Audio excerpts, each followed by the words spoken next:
Mateus capítulo 9. Deus te chama pelo nome, ou o Deus que te chama pelo nome. Mateus capítulo 9, por favor. A partir do versículo 8, diz assim, posso ler, amém? Diz assim, vendo isto, as multidões possuídas de temor glorificavam a Deus, tamanha era a autoridade dele aos homens. Partiu dali Jesus, e vendo um homem chamado Mateus, sentado à coletoria, disse-lhe, segue-me. E ele se levantou e o seguiu. Diga assim, amém? Irmãos, o Deus que chama pelo nome. Eu quero falar hoje, nessa manhã, sobre experiências particulares com Deus. Algo muito raro nesse tempo, porque as pessoas elas preferem terceirizar a experiência e elas preferem que Deus use o outro para falar com ela, quando na verdade há uma expectativa do céu de que o Senhor se revele diretamente a você. Esse é um problema que a gente carrega porque ao longo da nossa vamos chamar assim, da nossa formação, da nossa catequese, aprendemos a terceirizar para o outro o nosso ensinamento e a nossa experiência. É curioso que um Deus tão particular, tão pessoal, tão desejoso de ter uma relação conosco, nós terceirizamos para que o outro seja a voz de Deus para falar com a gente. Não é nenhum problema isso, e Deus também faz assim. Deus vai usar profetas, Ele sempre usou profetas. Deus vai usar lideranças, Deus sempre usou lideranças. Deus vai usar pastores, líderes de célula, louvor. É maravilhoso, mas nada melhor do que uma experiência particular com o Senhor. Esse texto nos mostra Jesus fazendo milagres na região de Cafarnaum. Jesus ele chega em Cafarnaum. Você pode aumentar o teclado para mim aqui? Vai só um pouquinho, que eu estou meio surdo hoje. Isso, aí, acho que está bom. Jesus chega em Cafarnaum e começa a fazer um movimento poderoso naquela geografia. Pessoas são transformadas, são curadas, o evangelho é pregado, porém, Jesus, ele cura ali um paralítico. Na verdade, Mateus, o escritor, só narra a cura do paralítico. Mas nós sabemos que a exclusividade do milagre não foi só para esse homem. É possível crer que mais milagres aconteceram em Cafarnaum, e esse paralítico foi um milagre relatado por Mateus. Se você ler esse mesmo texto lá em Lucas e Marcos, você vai encontrar a vocação de Levi, que é o nome que os outros discípulos deram a Mateus. Mas é a mesma pessoa. E Jesus, mesmo depois de milagres poderosos, de uma pregação de muita autoridade a uma multidão, que o versículo 7 fala que ele se levantou e partiu para sua casa, e vendo as multidões, ficaram possuídos de temor, tamanha autoridade que Jesus pregava. Ele pregava com intrepidez, pregava com autoridade, era um homem poderoso em palavras, as pessoas se transformavam pelo poder do Evangelho, vendo Jesus proclamar aquilo que era vida, que ele carregava nele, porque ele era vida. Ele não tinha nada diferente do que aquilo que verdadeiramente ele carregava como Senhor. Então, a mensagem que ele transmitia, o poder do Evangelho que ele trazia às pessoas, as contagiava. Entretanto, ele sai daquele grande movimento de milhares, porque o texto fala que havia multidões, não apenas pessoas, as multidões estavam ali, ficaram perplexas pela sua administração. Ele passa pelo caminho e encontra um homem sentado na alfândega, colhendo imposto. Olha para aquele homem, que lá no livro de Marcos e no livro de Lucas vai dizer que ele era filho de Alfeu. Olha para ele, para diante do Mateus e fala para ele assim, vem e segue-me. E esse homem se levanta imediatamente, larga tudo e seguiu Jesus. É claro que você vai dizer, pastor, isso aí é todo mundo queria seguir Jesus? Nem todos. Mateus era um publicano, coletor de imposto, emprego garantido, legado de família. Mateus ele carregava com ele um princípio que o seu pai, cobrador de imposto, ou seu avô, paterno ou materno, Todo menino, quando completava 13 anos, fazia o bar mitzvah. Já falei isso aqui uma vez. E esse menino, ele era levado a um entendimento. Ele precisava mostrar todos os seus conhecimentos aos doutores da lei. Então ele chegava no templo ou numa sinagoga, e os doutores da lei chamavam aquele homem para um interrogatório, e à medida que as perguntas iam acontecendo, ele ia respondendo. Em alguns casos, 10, 12, 15 doutores, 30 doutores. Levi passou por isso. Foi aprovado, porque se não fosse aprovado, não teria uma função de cobrador de imposto. Embora a função, em alguns momentos da história dos hebreus, ela era hierárquica, o pai passava para o filho esse legado. Mas para o homem ser um sacerdote, ele precisava ter uma família sacerdotal, e além disso, ele precisava ter um discipulador, um líder, que cuidasse dele. Alguém que esse homem fosse, alguém que esse homem dissesse, vem e segue-me, eu quero que você seja meu discípulo. Para esse homem ser um fariseu, ele precisava ter um discipulador. O sacerdote, além de ser bom de resposta, ele precisava ter uma família sacerdotal, um pai que fora sacerdote. E para ser um sacerdote, para ministrar dentro do santuário, precisava ser o negócio era complicado, irmão. Ainda bem que o véu do templo se rasgou e todos nós temos acesso ao Pai hoje. Mas é só alguns, não são todos. Eu vou falar de novo, porque tem gente dormindo no domingo de manhã. Ainda bem que o véu do templo se rasgou e todos nós temos acesso ao Pai. Para ser sacerdote, ministrar no templo, tinha que ser da casa de Zadok. E para carregar a arca, tinha que ser da casa de Zadok, mais de 18 anos, virgem. Que confusão, meu irmão. É um negócio difícil servir a Deus naquela cultura. Mas assim vai. Para ser fariseu, ele tinha que ter um discipulador também. Alguém tinha que dizer para ele, um daqueles doutores, vem e segue-me. Mas ninguém fez isso. Eu não sei se por conta da função que seu pai exercia, ou se porque ele não foi tão bem assim, para ser um discípulo de alguém, para ser um fariseu e ter uma vida bem garantida, com muito dinheiro pago pelo governo. Mas ele estava muito bem também, colhendo impostos. As pessoas que atracavam um barco na alfândega tinham que pagar imposto, tudo aquilo que elas haviam recolhido. Alguns impostos eram pagos em mantimentos, outros eram pagos em dinheiro. E Levi era um homem que estava ali no meio de tantos outros coletores de impostos, que, sei se você sabe, também você não tem obrigação de saber, minha obrigação é te ensinar, todos uniformizados, com a mesma roupa, todos com roupa, uniformizados, para serem identificados como coletores de impostos. Você vai perceber que Zaqueu era chefe de coletor de imposto. Esse é um outro nível. É um outro nível, outra coisa. É coisa de Supremo, é maior. É propina grande. Não que no Supremo tenha propina, duvido muito.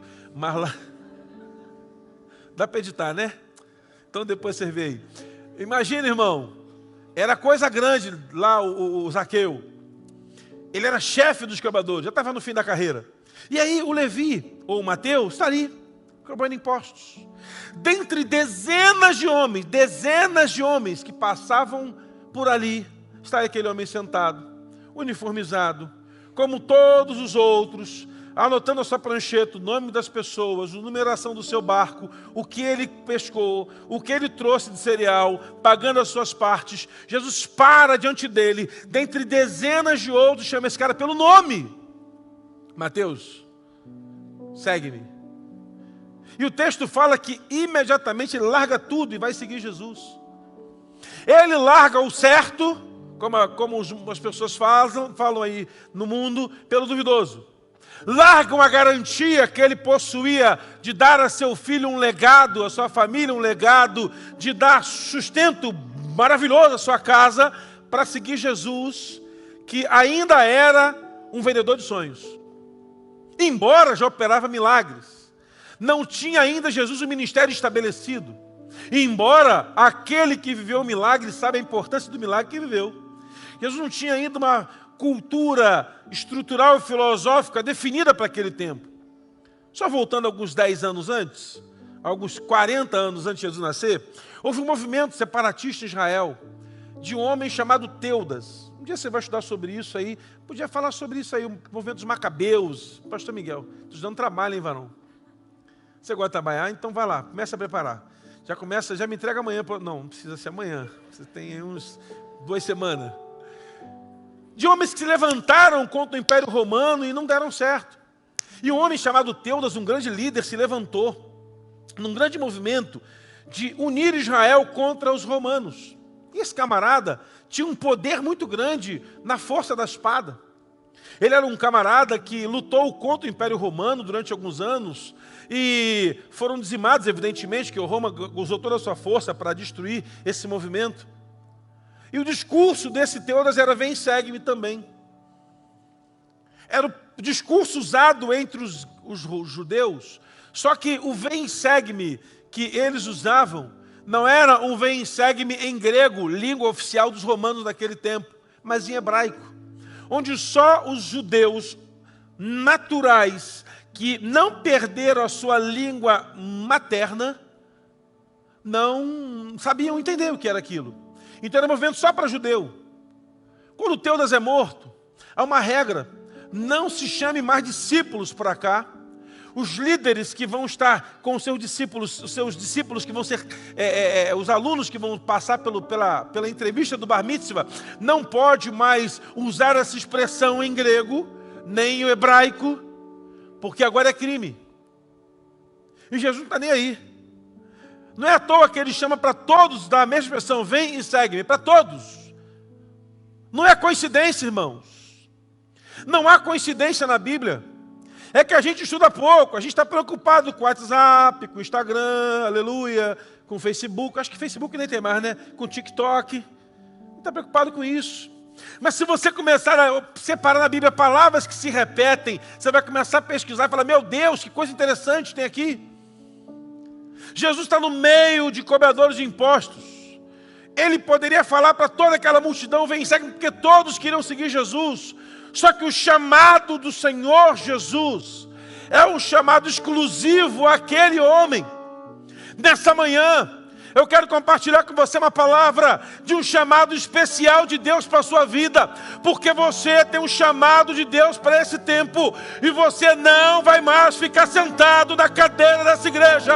O chamado de Deus vai te empurrar dessa cadeira, você vai te levantar e vai fazer uma grande obra para o Senhor em nome de Jesus. O chamado desse cara é impressionante. Porque Jesus não chama como chamou Pedro, como chamou Tiago, como chamou outros. Ele chama pelo nome. Ele para e fala, Mateus, ou Levi, vem, segue-me. É interessante que esse moço, dentre tantos que estão ali, ele é o chamado. Dentre tantas pessoas que estão ali, ele para diante daquele homem exclusivamente. O chamado é para você, não é coletivo. Parou diante dele e falou, vem, segue-me. E ele entendeu o chamado. Ele entendeu a voz. Sabia que era com ele. Sabia que não era com qualquer outro. Embora um homem pudesse confundir, dentre tantos homens iguais, uniformizados, com quepá na cabeça, barba grande, cabelinho cacheado, todos iguais, Jesus para ele e fala, é contigo hoje, o chamado é com você, vem e segue-me. Deus trouxe você nessa manhã aqui para restaurar o chamado que Ele tem na sua vida. Entenda que é um homem chamado Moisés. Como é que é o nome do homem? Moisés. Esse homem sobe ao Carmelo, ele sobe ao Sinai. O Sinai é uma cordilheira, são vários montes no Sinai. Nós não sabemos especificamente qual dos montes. E ele está levando as ovelhas do sogro para pastar. E eu não consigo até hoje entender o que leva Moisés a estar no alto daquele monte.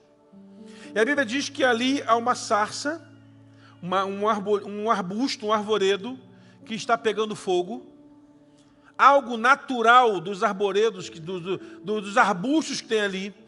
A sarça, meu irmão, é uma árvorezinha que não dá folha há muito tempo, porque ela não resiste o calor da altura do Sinai no verão. Embora resista um pouco mais o frio do inverno, ela nasce no inverno e morre no verão queimada. E ela cresce, aquela árvorezinha cresce. A sua madeira não produz não serve para fazer móveis, a sua madeira não tem resistência para fazer instrumento de guerra, a madeira da sarça é uma madeira insignificante, não tem valor algum, ela só serve como lenha para queimar. Então as pessoas pegavam a lenha da sarça, tiravam a sarça, levavam para casa, quebravam a sarça para fazer fogueira. Isso se conseguisse encontrar a sarça viva. Porque chegasse na sarça, ela chegasse no arbustozinho, já tivesse o fogo pego, não tinha jeito, ia virar cinza. E Moisés estava acostumado a ver sarça pegando fogo, isso era normal. Tamanho calor naquele lugar e a capacidade de combustão que essa árvore tem. Mas Moisés está num determinado momento em que ele olha para aquela sarça e percebe que ela está pegando fogo, como outras já pegaram fogo, mas o fogo não se consome. E é curioso olhar para aquela sarça, para aquele arvoredozinho, pegando fogo e não se consumir, e aquilo leva uma crise ao coração do Moisés. Olha, o que está acontecendo? A sarça está pegando fogo, mas não está se consumindo. E quando Moisés se aproxima da sarça, Deus dá uma palavra para ele: Moisés, para aí. E aí você sabe da história. Daí vem um chamado de Moisés. Chamado vem da palavra chama. O radical da palavra chamado é a palavra chama. Quando Deus tem um chamado para a nossa vida, uma chama acende no nosso coração. E é um fogo que não se apaga com qualquer facilidade. Como reconhecer um chamado, alguém chamado de Deus, e alguém não chamado de Deus? Primeira coisa para a gente entender isso, chama-se adversidade. A adversidade é a maior prova de que Deus tem um chamado na vida de alguém. Não importa para qual área da sua vida. Se Deus tem um chamado vocacional, ministerial para você, a luta vai vir, fique tranquilo.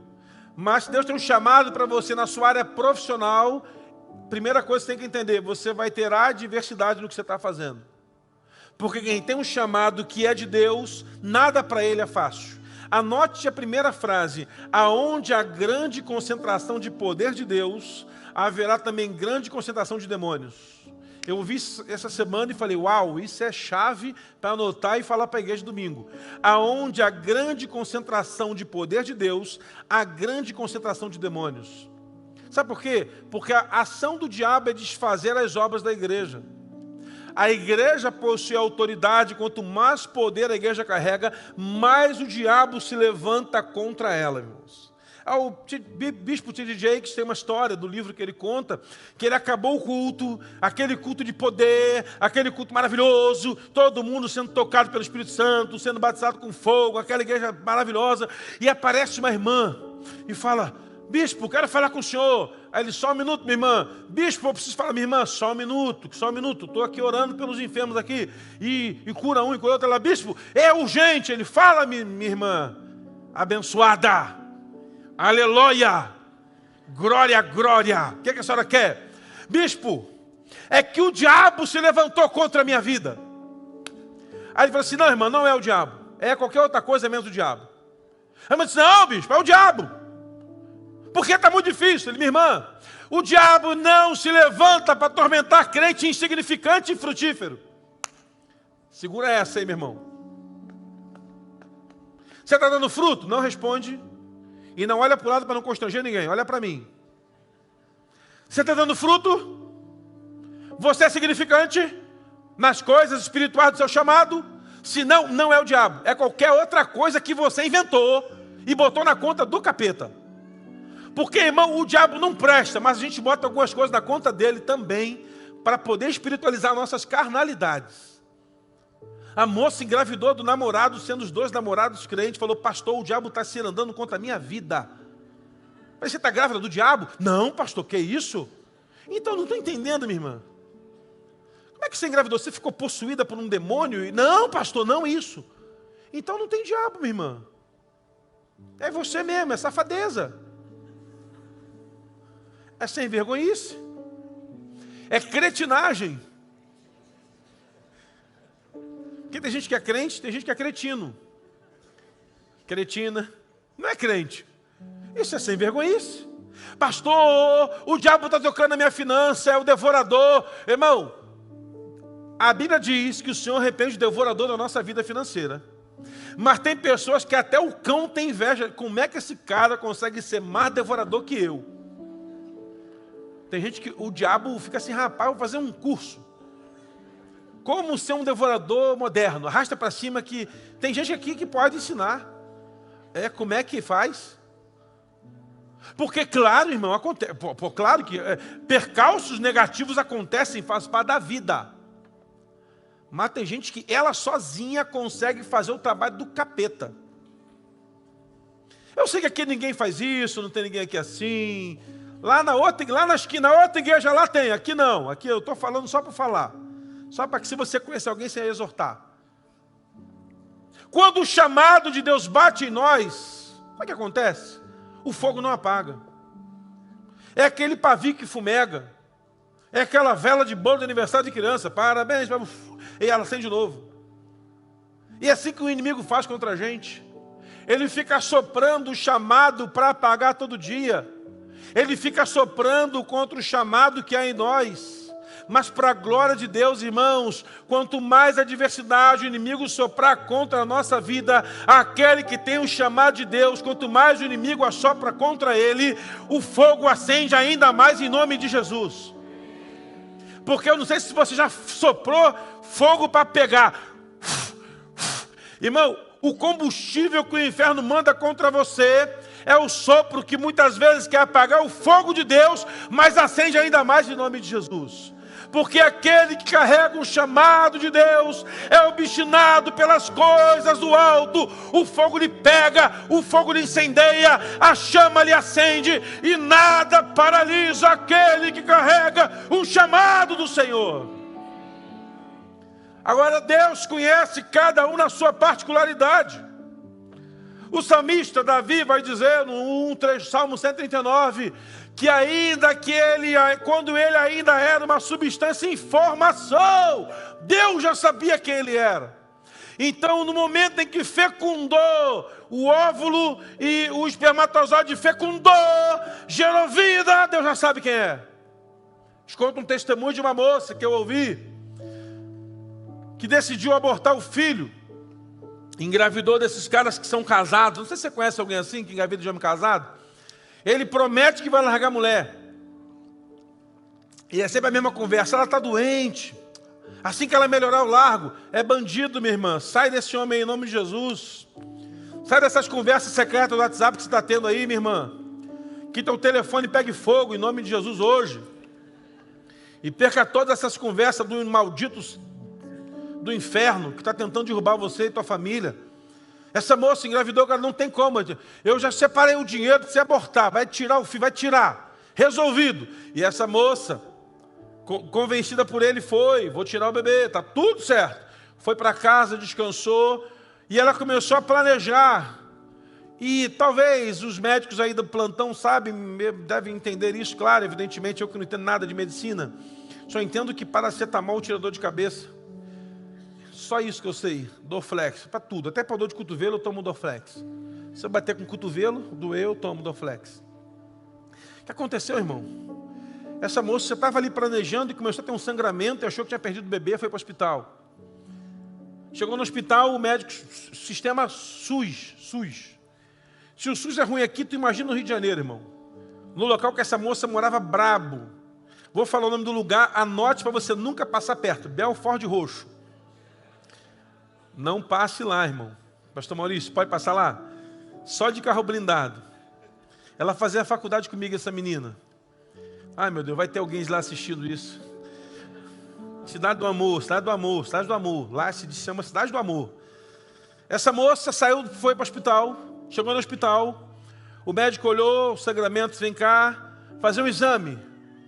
Fazer uma ultrassonografia. Irmão, a probabilidade de uma mulher, no segundo mês ou terceiro mês de gravidez, fazer uma ultrassonografia no SUS, no Rio de Janeiro, naquela cidade, é uma para cada 2 milhões. E olha que só tem 700 mil de habitantes naquela cidade. Ela disse que chegou no hospital, não tinha ninguém. Outro milagre. Rede pública. Sempre tem um esfaqueado, atropelado, alvejado por tiro. Sempre tem alguém que caiu do telhado, tomou choque. Sempre tem um. E ela chegou lá, o médico levou ela para a maca, deitou ela na maca, aí pega aquele bastão, que eu não sei o nome da ultrassonografia, passou na barriga e falou assim, vai ser um menino lindo. E essa moça estava pensando em aborto, ela olhou para a tela e viu o rostinho do bebê lá, em formação ainda, 2, 3 meses. Aquele bebezinho minúsculo ali dentro, que ainda é sem forma e vazio, mas está lá dentro. E ela, não sei se era 2 ou 3 meses, e ela falou assim, quando o médico falou que tinha um bebê, o coração estava batendo, estava tudo bem, ela decidiu ter o filho. Te aconselho a assistir um filme, 40 Dias, o Milagre da Vida. Te aconselho a ver esse filme. Você tem que pegar, tem Netflix, né? Deve ter, né? Tá por aí, tá por aí. Você acha, se você quiser, você acha. Quando você quer ver bobagem na internet, você acha, você vai achar. 40 Dias, o Milagre da Vida, está lá o filme. Ela falou que enquanto o coração do bebê pulsava, ela sentiu assim, eu sou culpada por isso. E ela teve filho, o filho cresceu,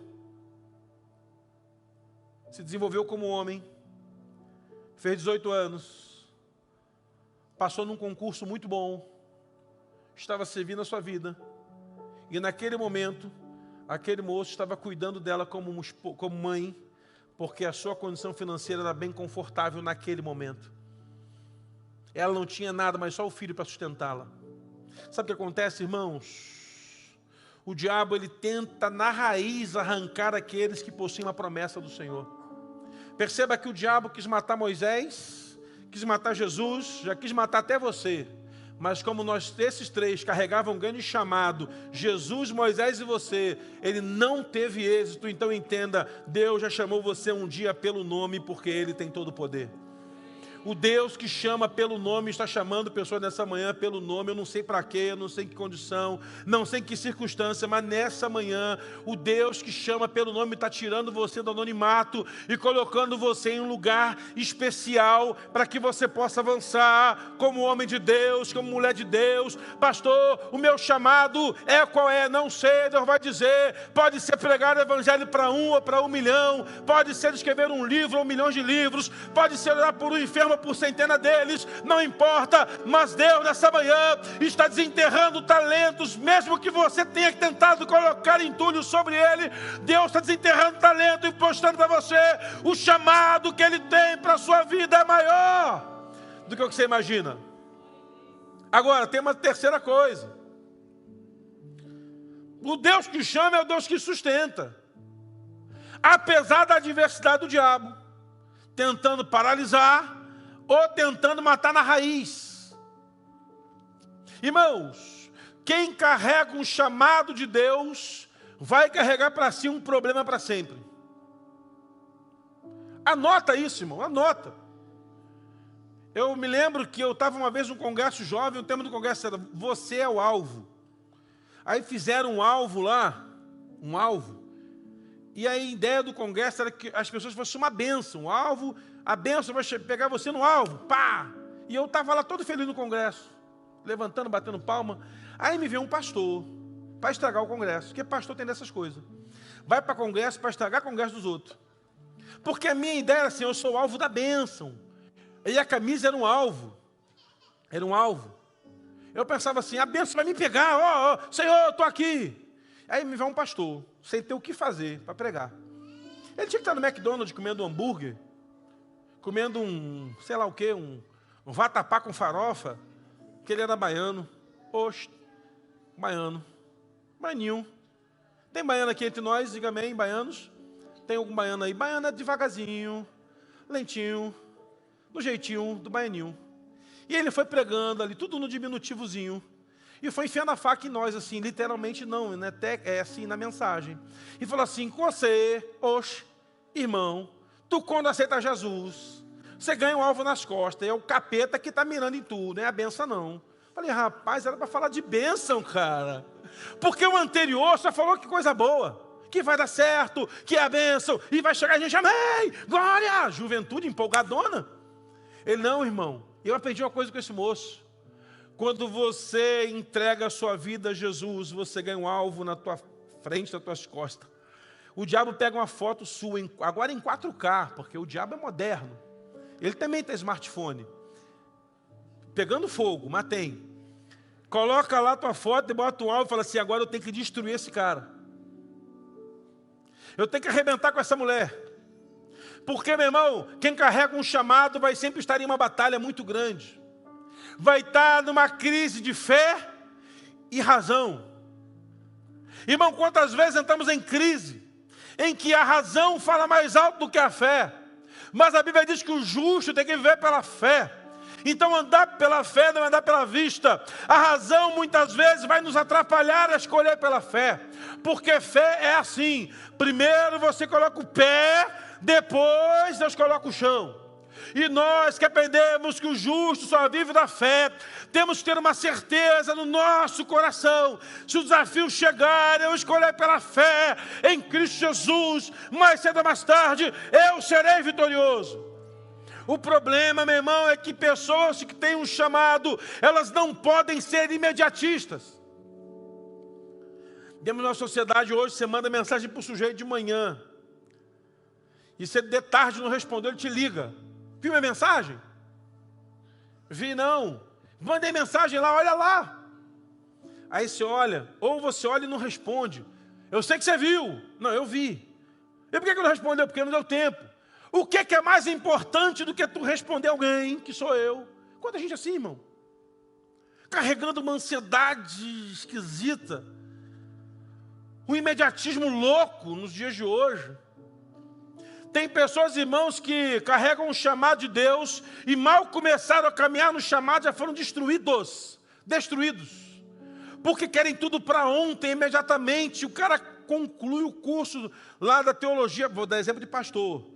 Com a teologia na sexta, na segunda, já está tudo certo. Não, uma vez tem um processo.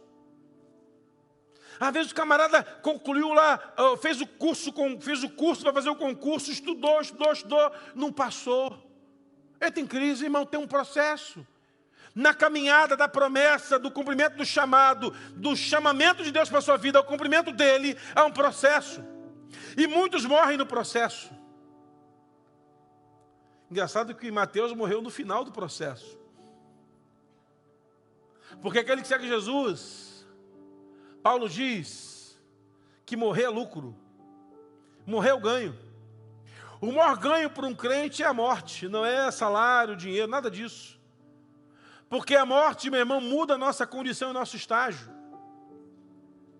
Saímos de um corpo corruptível, de um corpo destruído, marcado pelo pecado e pela essência dele, e passamos a ter um corpo glorificado. Num abrir e piscar de olhos, você vai chegar na Nova Jerusalém, vai estar tudo novo, tudo transformado, tudo bacana, tudo maravilhoso. Eu vou ter cabelo, eu acho que eu vou chegar no céu, vou ter cabelo, irmão. Se possível, igual o do Mick Jagger, grandão assim, porque eu fiquei muito tempo sem. Saradão, um corpo igual ao do The Rock, aquele ator, né? Ah, pastor, para que isso? Ah, sei lá, para mim é assim que é. Com a voz do Pavarotti. Para cantar a noite inteira no coral, eu vou cantar mesmo, já com a voz ruim já canto. Imagina. Mas entenda, meu irmão, é uma mudança de paradigma. Porque o evangelho, para aquele que tem um chamado, ele tem que aprender que é dando que se recebe. Quando se perde é que se ganha. Quando que se morre é que se vive. Quem tem um chamado, entende o princípio do seu chamado e sabe para onde vai. Irmãos, eu fui pregar um dia numa igreja lá no Rio de Janeiro, na boquinha do valão. Me ligaram, eu não conhecia a igreja, não sabia quem era, marcaram o gabinete, marcaram lá com a secretaria. Aí, só a única exigência, vá de terno. Aí eu fui de terno, o pastor pegou meu telefone e falou, pare o carro aqui, não sei se ali é McDonald's, se é Bob's, aqui, que eu vou te buscar lá, porque não pode entrar com um carro desconhecido na comunidade. Parei meu carro, ele me buscou num Escort, meu irmão, pensa num Escort da misericórdia, irmão. Eu pensei que eu estava dentro de um liquidificador. E eu fui. Cheguei até meio zonzo lá. Cheguei lá, paramos na igreja, irmãos. Em toda a favela, toda a comunidade, toda. O prédio mais bonito era o da igreja, mais bonito era o da igreja. Mais bonito, sem sombra de dúvida. Imponente, poderoso. Aí eu fui ao banheiro. Quando eu olhei pelo basculhante, do lado de lá era o valão. Dava descarga, já caía no valão. Estou falando sério, desse jeito. E aí eu parei lá. E a igreja tinha pouquíssimos lugares, achei estranho. E o pessoal ia chegando, cada um carregando sua cadeira embaixo do braço. Cadeira comprada em loja de Casa Bahia, cadeira de praia, cadeira de plástico, banquete, tamborete, aquele banquinho de plástico. Tamborete, ó. Povo lá do norte, tamborete, né? Aquele banquinho de madeira, cada um carregando o seu, a igreja fazendo campanha para comprar cadeira. E aquilo me constrangeu. Aquele culto poderoso. Aquele pastor, irmãos, de uma simplicidade para pregar, igreja cantando com simplicidade, tudo simples. E eu falei assim no final, pastor, como é que está aí a campanha da cadeira? A gente quer comprar 100 cadeiras. Cada cadeira R$40. Falei, Senhor, eu posso dar essas cadeiras todas? Fui para a igreja e falei, irmãos, queria que vocês levantassem, cada um me desse R$50 para comprar uma cadeira. E no meia hora a gente levantou a grana, liguei na segunda-feira para a loja, pedi para entregar as cadeiras, pegamos o boleto, pagamos o boleto, tirou nota para o nome da igreja, ficou tudo certo. Tudo resolvido. E liguei, pastor, eu queria conversar com o senhor daqui a um tempo. E conversamos. E aí, nos encontramos para tomar um suco de laranja, que eu não tomo café. E ele tomou café.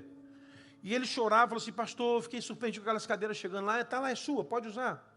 E o que eu faço com o valor que entrou? Você vai pegar o valor que entrou, vai vender seu carro, vai juntar com esse valor e vai comprar um carro melhor para você. Combinado? Combinadíssimo. Meses depois eu fui lá pregar de novo, irmãos. E aquele povo, eu parecia o governador do estado chegando. De terno, evidentemente. Me abraçavam, aquelas irmãs simples, chorando, todo mundo chorando. E eu chorando também, porque eu não sei se sabe que eu estava chorando, mas eu choro junto, na dúvida. É chorar com os que choram. Pronto, estou chorando também. Pastor, que bênção. Estamos há 2 anos juntando R$1.000 para juntar 4 para comprar as cadeiras. Tinham 2.200 mais ou menos. E o pastor trocou de um escorte velho para um escorte mais novo. Mas pelo menos eu não tremia tanto. Eu cheguei naquela congregação, irmãos, e pensei, meu Deus, um camarada dentro da comunidade com um prédio mais bonito, isso é zelo pelas coisas de Deus. Porque você pode ser pobre, mas tem que ser zeloso por aquilo que é de Deus. E dali, irmãos, eu preguei, aquele dia foi uma sexta-feira, ou uma quinta, sei lá, preguei uma festa na igreja. No sábado fui pregar numa igreja faraônica, poderosíssima. E o pastor querendo se matar, porque não aguentava mais aquela igreja de cadeira acolchoada, ar-condicionado, tudo. Então não é o local, não é a condição, não é a estrutura, é onde posicionamos o nosso chamado que está o segredo. Não adianta, irmãos, ter toda a estrutura possível e o nosso chamado está direcionado para a direção errada.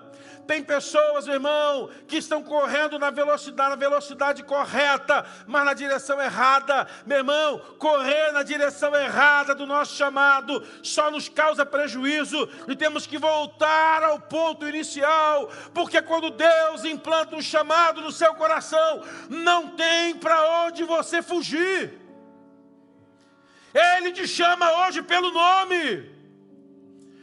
Meu chamado foi assim, eu era adolescente, e eu gostava de ler Bíblia, até porque só tinha Bíblia para ler e ver o desenho do Pica-Pau, ou Chaves e Chapolin, que até hoje é meu herói preferido, Chapolin Colorado.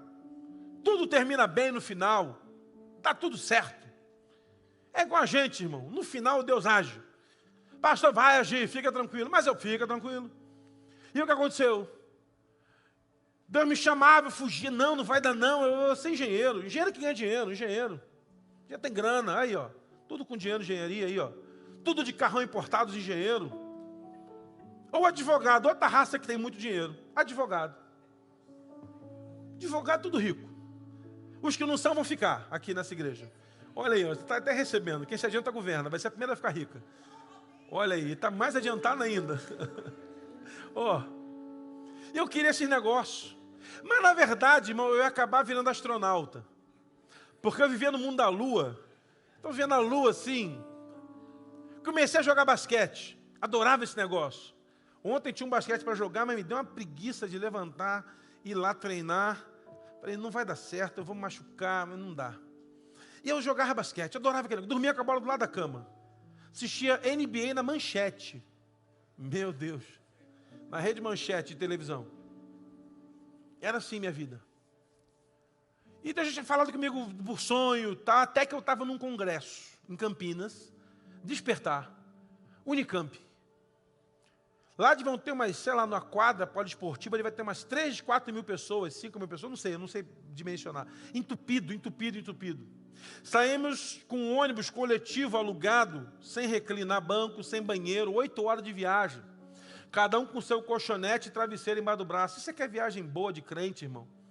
Crente gosta de viajar com ônibus, conforto, televisão, Wi-Fi. A gente foi uma vez para um evento, tem Wi-Fi no ônibus, pastor? E se tivesse, eu não dava senha. Tem que sofrer um pouquinho, vamos embora. Chegamos lá, irmãos, alojamos num colégio, irmãos, e do colégio para o centro de culto, era quase 1,5 km andando em Campinas, a gente andava na rua cantando, aquele monte de jovem, aí tomamos café da tarde, fomos direto para guardar lugar, sentamos lá, e aí, irmãos, Deus pregava uma missionária, que eu não sei o nome da fulana, sei que ela era uma mulata alta, vozeirão, cantava forte, e pregando, aquela mulher pregava com intrepidez, e ela falava sobre chamado, e eu falei assim, Deus, se o Senhor tem chamado para mim, o Senhor tem que falar comigo direto, não aguento mais esse negócio de, todo culto que eu vou, as irmãs do coque falam que eu vou ser pastor, porque minha avó era crente batista tradicional, mas ela ia nas revelações escondidas do pastor, e todas, ela era tradicional, era contra culto pentecostal, mas vivia na revelação escondida, ela me levava escondida de bermudinha, e chinelo, havaiana, e as irmãs falavam assim, eis que digo, você vai pregar nações. Vou pregar onde, minha senhora? Eu sou vergonhado. Eu sou tímido até hoje, irmão. Eu sou tímido. A minha esposa teve com a minha líder de adolescente, ela falou que eu era muito tímido, não foi? Levanta a mão dizendo sim, pelo menos, né? Ela falou, ela não é doida, Vivi, ela é psicóloga. Se bem que psicólogo também não posso garantir muita coisa. A maioria também é meio 22. Não pode falar que psicólogo é 22, né? Pode. Mas Marivaldo é a prova, pronto. Psicóloga, tudo igual a ele. Meu Deus do céu, Jesus. E essa mulher pregando, essa missionária pregando, irmão, uma mulher pregava com uma autoridade de Deus, e poder de Deus, e eu ali sentado, e daqui a pouco essa mulher sumiu do altar, sumiu do altar durante o louvor. E essa mulher, irmão, desceu no meio do auditório. Eu estava sentado igual um ser humano normal, não estava orando ou chorando. Essa mulher entrou no meio da minha fileira de cadeira e me pegou pela mão, me levantou e falou assim no meu ouvido, hoje Deus confirma o teu chamado, você vai ser pastor. 14 anos de idade, irmão. Eu derramei na cadeira assim, caí ajoelhado. Ela voltou e continuou. Eu não lembro de mais nada, irmão. Eu sei que eu chorei a viagem toda. Deus, isso não vai dar certo. Porque pastor é uma raça sofrida. Pastor passa muito aperto. Eu sei que ia passar aperto, irmão. Hoje o boi está na sombra, mas o boi já andou muito no sol. O boi já quase morreu de insolação, irmão. Coitado do boi. Eu ficava pensando assim, meu Deus, porque eu? Fulano é filho de diácono. Beltrano é filho de não sei quem. Eu nem sei onde por onde é meu pai, Senhor, me ajuda. E aí começa o conflito, que é a quarta coisa para você que tem um chamado, conflito. Se você tem um chamado e não tem conflito, eu estou duvidando do chamado que você tem. Pastor, mas eu estou em conflito constante com o que Deus falou comigo, então é de Deus. Porque a tua carne quer fugir do chamado, mas a tua alma é atraída pela presença de Deus. A tua vontade é fugir para mais longe possível. A gente fala mal do Jonas, mas preste atenção na vida do homem, irmão. Veja só, na Bíblia, como pregador, o maior avivamento bíblico é em Nínive.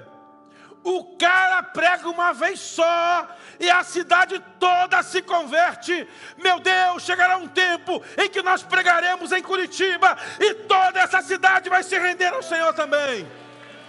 Ah, eu creio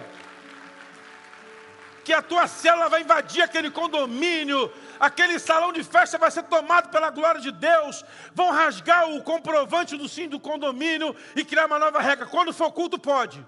Vai ser assim. O Jonas está pregando, em 40 dias Deus vai matar todo mundo. Que pregador doido, meu irmão. Pensa num cara louco. É o pregador que ninguém chama para o congresso. É o que botou alvo do diabo na gente quando era jovem. Todo mundo dormindo com medo depois daquele pregador. Que tem um alvo aí. Cadê o alvo? Joguei até a camisa fora. Vai que o diabo está de olho no alvo. Melhor coisa. O seguro tem que morrer de velho. Pensa, irmão. Jonas está pregando a cidade em 40 dias. Nínive será destruída. Nínive será destruída. E ele sobe no morro, senta lá e ficou esperando para morrer. Quero ver morrer agora. Vai ver se eu não sou profeta. Só que aquela mensagem dura, agressiva, pesada, na coração daquele povo duro, agressivo e pesado, entrou como uma luva, eles entenderam. E todo mundo converteu.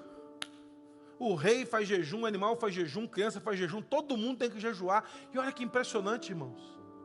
Deus tem um pregador certo para o auditório certo. Deus chama o Jonas para pregar na cidade que matava. Aquele povo teve medo de Deus que matava e todo mundo converteu. Deus sabe onde vai encaixar você no seu chamado. Agora sabe qual é o problema? Você foge. Você fica inventando teologia. Eu falava assim, Senhor, eu até vou, mas depois que eu ficar rico, depois que eu tiver muito dinheiro. E eu comecei a estudar para ser pastor e eu ouvi assim das pessoas, vai fazer uma faculdade melhor para você ganhar dinheiro primeiro. Para você não depender da igreja. Aí um dia eu estava lendo um livro sobre chamado e descobri que pastor não depende de igreja, pastor depende de Deus. Falei, mas depender de Deus? E eu fiquei na crise de novo. Mas como é que é isso?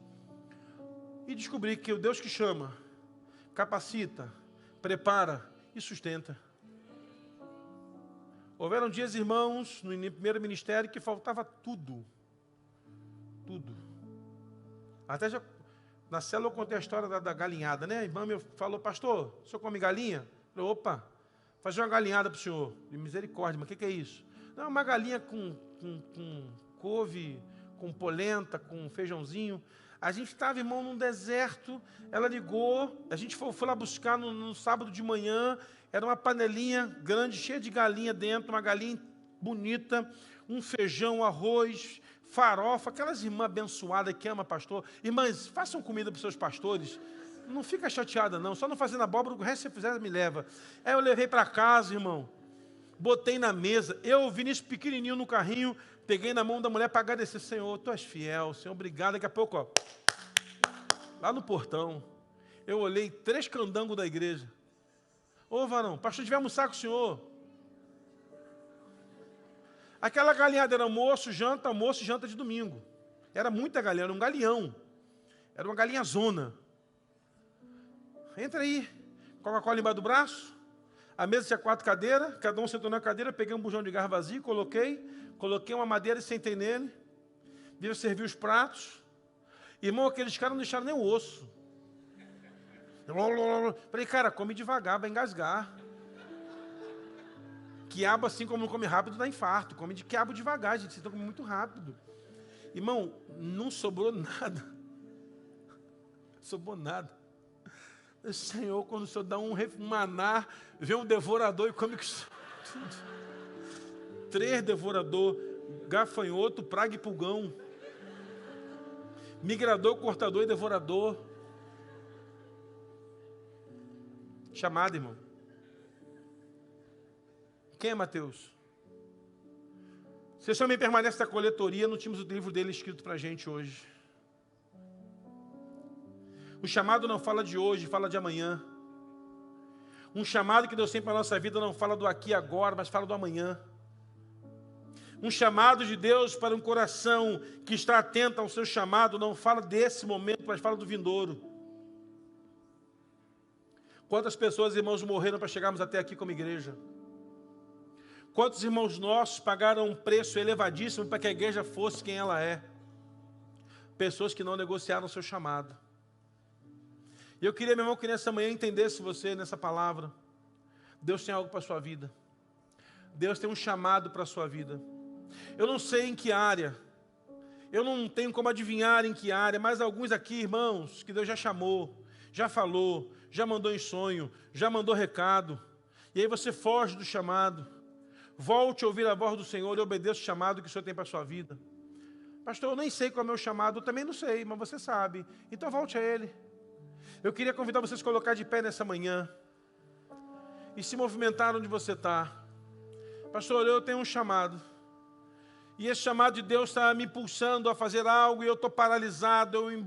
Eu, por conta da minha profissão, do dinheiro, da empresa, do negócio, eu estou prisioneiro. Abandone tudo isso, irmão, e se agarre ao chamado de Deus para a sua vida. Eu não sei qual é o chamado. Pastor, meu chamado é liderar uma célula. Opa! A maior honra dessa igreja é ser líder de célula, irmão. A maior honra que Deus tem para uma pessoa nessa casa é liderar uma célula. Porque nessa célula você vai trazer uma multidão para o Senhor em nome de Jesus. Então você, meu irmão, carrega um chamado de Deus. Eu quero convidar você a sair do seu lugar, vir até o altar do Senhor, se ajoelhar aqui. E aí você vai tratar com Deus. Eu não quero me meter nesse negócio não, porque se meter no chamado dos outros é um perigo. Cada um resolva seu pepino aí com o Jeová. Vem para o altar e fala, Senhor, eu tenho um chamado, eu estou travado, eu estou amarrado, eu escondi, eu enterrei o talento. Hoje Deus está chamando você para recomeçar. Daqui para frente um novo tempo. Deus chamou você pelo nome. Deus chamou você com experiências profundas. Deus conhece a sua história, seu histórico, você vai vir. Eu vou pedir para você orar. Pedir para os pastores ficarem de longe intercedendo por esses irmãos que estão vindo aqui. Não se mete no chamado dos outros, não, que você pode ter problema. Ore por aí, depois a gente vai orar por eles. Vai ao seu lugar, pode vir ministrar sobre isso. Fica daí orando, pô, intercede daí, igreja, intercede daí. Porque tem gente aqui que está sendo apertado por Jeová. Porque de vez em quando Deus pega o sujeito. Deus pega o sujeito. Como uma garapa, como uma cana. E começa a espremer aquela cana. Tem DJ que diz que é espremendo a cana que sai a garapa. Espremendo a mirra que sai o perfume. Espremendo a azeitona que sai o azeite. Espremendo um homem que sai um líder. Deus está espremendo pessoas aqui nessa manhã, então é você. Qual é o teu chamado? Mova-se em nome de Jesus. Cadê? Vamos cantar o quê? Vamos cantar o teu chamado? Então vai, sai do seu lugar e vem até o altar do Senhor. E conserta com Deus aí, meu irmão, em nome de Jesus. O inferno está colhendo pessoas, mas a partir de hoje, o céu vai celebrar vidas que desenvolvem um chamado poderoso ao Senhor em nome de Jesus. Escute, meu irmão. Deus tem chamado pessoas essa manhã. O profeta Jeremias nos dá uma palavra, dizendo assim, Jeremias 1, e veio a minha palavra do Senhor dizendo, antes que tu se formasse no ventre materno, eu te conheci, e antes que saísse da madre da sua mãe, eu te consagrei. Tem pessoas que estão nesse altar, que são chamadas desde o ventre, são chamadas desde o ventre, são chamadas e constituídas por Deus para coisas maiores. Mas o problema é que o mundo embaraçoso nos carrega. E você nesta manhã vai dizer ao Senhor, Senhor, eu quero abandonar os embaraços dessa vida. E eu quero só uma coisa, fazer valer o teu chamado na minha vida e a tua palavra se cumprir sobre mim em nome de Jesus. Agora eu quero que você que está no seu lugar, saia do seu lugar e abrace alguém aqui, os pastores principalmente, e ore por esses irmãos, profetizando. A gente vai declarar, eu tenho um chamado, você vai orar por eles, abençoá-los, abençoá-las, em nome de Jesus. Não deixe orar não, libere uma palavra profética sobre eles, ore por eles, declare uma palavra do Senhor. Há um chamado de Deus sobre a sua vida, não há tempo de fugir do chamado. Vamos fazer valer o chamado do Senhor em nossas vidas. Eu tenho! Se vocês já receberam oração, volte para os seus lugares. Voltem para os seus lugares. Deus está levantando profissionais aqui que vão fazer a diferença em nome de Jesus. Deus está levantando missionários essa manhã, pastores, líderes de célula, levitas, intercessores. Deus está levantando uma geração de chamados para fazer a grande obra do Senhor em nome de Jesus. Volte para o seu lugar. Se você não recebendo oração, permaneça recebendo oração onde você está. Permaneça, não vai embora não, não foge também não, fica aí. Deixa quem está orando, está orando. Então você vai pegar aí onde você está o seu pão e o seu cálice. Pegue o pão aí onde você está. Pegue o pão no seu lugar aí específico. E você que tem um chamado já vai fazendo uma aliança com Deus, dizendo, Senhor, eu faço uma nova aliança no teu sangue, dizendo que meu chamado é servir ao Senhor com alegria, é fazer uma grande obra, em nome de Jesus. Pega o pão. Jesus pegou o pão, partiu de ser meu corpo, que é partido por vós. Fazer isso todas as vezes que comerdes em memória de mim. Em memória ao nome de Jesus, que amamos o pão nessa hora em nome de Jesus.